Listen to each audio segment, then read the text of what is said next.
Pedri Gonzalez is injured and his injury report is looking scarier than ever, ladies and gentlemen, and it's not looking good.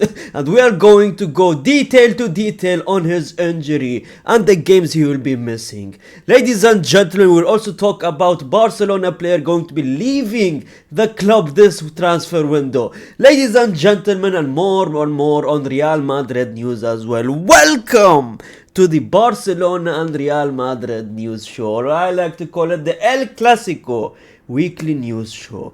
Let's get into it. Ladies and gentlemen, Pedri's report is officially out. He was seen obviously injured, he was in a discomfort, he was out there crying and being in tears against the team Slavia in the Champions League. He came out for Dani Olmo obviously, and Hansi Flick's reaction just says it all, ladies and gentlemen. I have never seen Hansi Flick this down bad in my entire life, fam. I've seen this brother reaction when Inter Milan in the semi-final last season scored a last minute comeback goal, right? and Hansi Flick did not react this way, the way he reacted when Pedri got injured. It was like his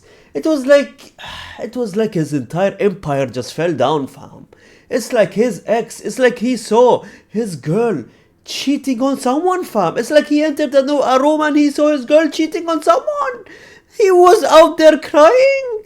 He was out there genuinely being in tears. He was this much away from being in his tears. Bent down on his knees, ladies and gentlemen. Pause. I don't know what these terms is coming out of my mouth, but ladies and gentlemen, that's how Hansi Flick was feeling. He was so down bad, and the medical report is out. Barcelona themselves said it. Tests conducted this morning have confirmed the first team player Pedri Gonzalez has a right hamstring injury when he picked up during the game against Slavia Prague yesterday. The recovery time is expected to be 1 month, ladies and gentlemen. A full month of not having Pedri in a Barcelona team where it is so crucial to have a Pedri in this Barcelona team is just insane, man.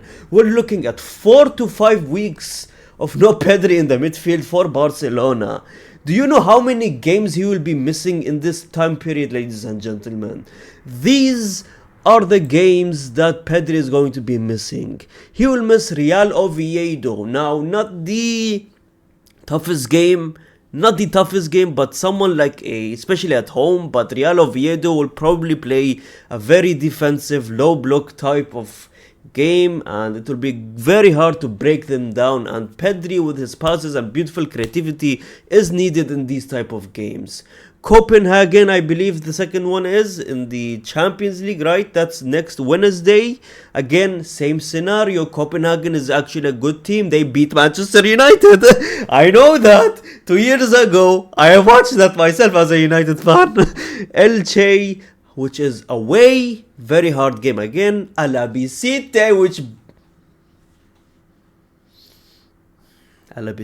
Belompai. The team that beat Real Madrid 3-2 in the Copa del Rey. Second division, 17th in the league, by the way, in the second division. Still, let's go back. Let's go back. Alabicete, I mean, we already know what they can do. They beat Real Madrid already, and yeah, they can beat Barcelona as well if they can. Maybe not, but let's see. Mallorca at home, Girona, damn. UCL playoff first leg if Barcelona failed to qualify to the top 6. Levante as well, and UCL playoff second leg as well. This is how many games happening next month. Damn, so much content for me. But anyways, ladies and gentlemen, those games are looking genuinely scary, man. That's a total of 1, 2, 3, 4, 5, 6, 7, 8, 9 games. 9 games without a Pedri. And who is going to even replace Pedri, man? Is it going to be Dani Olmo, who is a player that should always be coming from the bench player? Some players at Barcelona right now should be coming off the bench players because they genuinely perform. I know it's like a joke in social media that players perform better like Rashford and Dani Olmo. That's not a joke. It's genuinely a reality. Dani Olmo is a coming off the bench player. So the only replacements, ladies and gentlemen, is what you are seeing on your screen, right? If they cannot manage to sign due to delicate financial situation, that does for Marc Bernal or Marc Casados, which was almost seen that they are going to be leaving the club, ladies and gentlemen. And Casado is probably going to take that role. How to feel about that? How do you feel about that, Barcelona fans? Because Pedri, do you know how crucial Pedri is? Let me just show you some games that Pedri missed out on this season alone, right? 26th of October against Real Madrid, where we beat Barcelona 2-1. I mean, Pedri got injured in that game. He went away for a month, 4 to 5 weeks, I believe. They won against Elche 3-1. That's good. Club Brugge 3-3, ladies and gentlemen. Not good, especially for Barcelona. But you could say it's Champions League heritage, and Barcelona never performs in the Champions League. So that's what happened. Celta Vigo, they won. Athletic Club, they won. Chelsea, they lost 3-0.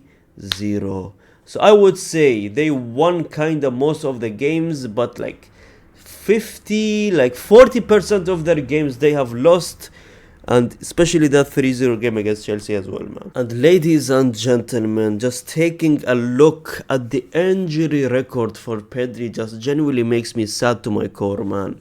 The fact that this brother has went 201 days in 2021-2022, 112 days the next season 131, the next season 45, which is the least amount, which we said this was last season, by the way, which we said that fully fit Pedri is finally being seen.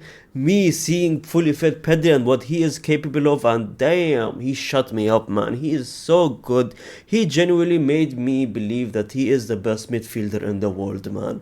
And 45 days he missed, and now, ladies and gentlemen, he has been out for 90 goddamn days. Do you know how insane it is for Pedri Gonzalez with all those games missed, right? And he has been out for 579 days, missing 104 matches since 2021, ladies and gentlemen. And it's going to be 5 to 6 to 7 to 8 and 9 more matches added to that after this injury session, right? And it's genuinely insane, man. The fact that this brother has so much potential to not only be a greater midfielder than Iniesta, a greater midfielder than Xavi, he genuinely has the potential to be one of the greatest midfielders of all time. But his only issue is that he is injury prone, man.